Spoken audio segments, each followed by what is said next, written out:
I have a question for Amir Ahl Sunnat. کچھ عرصہ پہلے ہم ایک گاؤں میں گئے جہاں لوگوں نے کھجور دیکھی، ان کو لگا کہ وہ گوشت ہے۔ یہ ہمارے لیے بڑا حیران کن منظر تھا کہ زندگی میں پہلی بار کھجور دیکھی تھی۔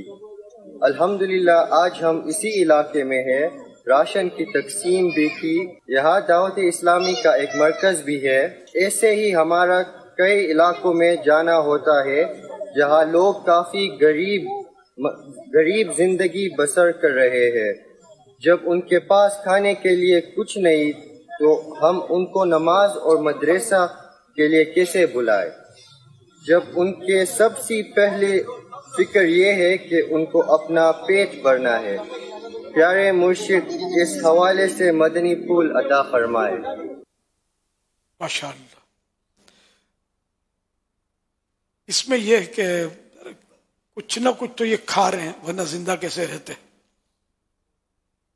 کھا بھی رہے ہیں، پی بھی رہے ہیں، اور غربت، اب غربت تو ہے، اور زیادہ تر دین تو غریبوں میں ہی دیکھا گیا، اور دین کا کام کرنے، بھاگ دوڑ کرنے، پسینہ بہانے میں غریب یا میڈیم جو طبقہ ہے بس وہ زیادہ نظر آتا ہے۔ مالدار جو ہوتا ہے وہ پیسے دے کر بس وہ اپنا فرض سمجھتا ہے کہ پورا کر دیا۔ زیادہ تر میں یہ جنرل بات کر رہا ہوں، ضروری نہیں کہ 100% ایسا ہی ہے، لیکن دنیا دیکھی بھالی ہے، تو اس لیے وہ غریبوں میں بھی انفرادی کوشش کی جائے، ان کو دین کی سمجھ بوجھ نہیں تو ہے نا، کہ پتہ ہے جب میں مسلمان ہوں تو اب اس کو نماز کا بولنے کے لیے کیا اس کو پہلے بریانی کھلانی پڑے گی، تراویح کا بولنے کے لیے قورمہ پلاؤ دینا پڑے گا اس کو، یہ کوئی بات تو نہیں ہوئی نا۔ یہ مطلب نمازوں کی نیکی کی دعوت بھی جاری رہے، روزی روزگار کے جو مطلب ہمارے ویب سائٹ پر جو اوراد و وظائف ہیں وہ بھی ان کو بتائے جائیں، اور اللہ پاک پر بھروسہ رکھنے، توکل کرنے کا درس دیا جائے، نیکی کی دعوت دی جائے، کہ مطلب حضرت بلال حبشی نے بھی تو غلام تھے اور اسلام قبول کیا، اور کتنا ان کا ظالم آقا جو تھا غیر مسلم وہ ان کو مارتا تھا، نان مسلم تھا، وہ بہت سزا دیتا تھا، لیکن وہ تو اللہ اللہ کرتے تھے۔ اسی طرح اور ہماری تاریخ بھری پڑی ہے کہ تکلیفوں میں، مصیبتوں میں بھی ہمارے صحابہ کرام نے، اولیاء کرام نے بہت عبادت کی۔ اس طرح سمجھائیں گے تو انشاءاللہ الکریم وہ آئیں گے، کیوں نہیں آئیں گے دین کی طرف۔ واللہ تعالی اعلم ورسولہ اعلم عز وجل، وصلی اللہ تعالی علیہ وآلہ وسلم۔ صلو علی الحبیب صلی اللہ علی محمد۔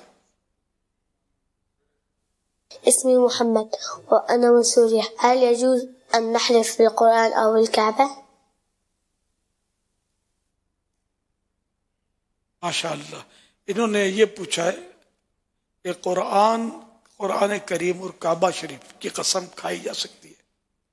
تو قرآن پاک کی قسم کھائی تو وہ اللہ پاک کی قسم کے ہی مطلب مانی جائے گی، صرف کسی نے کہا قسم سے تو بھی اللہ پاک کی قسم مانی جائے گی، اس کے اس پر احکام ہوں گے۔ رائے کہ کعبہ شریف کی قسم تو یہ اس میں شامل نہیں ہوگی۔ کعبے کی قسم کھاتے ہیں، ماں باپ کی قسم کھاتے ہیں، تیرے سر کی قسم یوں ہی بولتے ہیں، اور طرح طرح کا مطلب میرے بچے کی قسم، میری جان کی قسم، تو یہ قسمیں وہ قسمیں نہیں ہیں جن پر کوئی احکام مرتب ہو، بلکہ اس طرح کی قسمیں منع ہیں۔ واللہ تعالی اعلم ورسولہ اعلم عز وجل، وصلی اللہ تعالی علیہ وآلہ وسلم۔ صلو علی الحبیب صلی اللہ علی محمد۔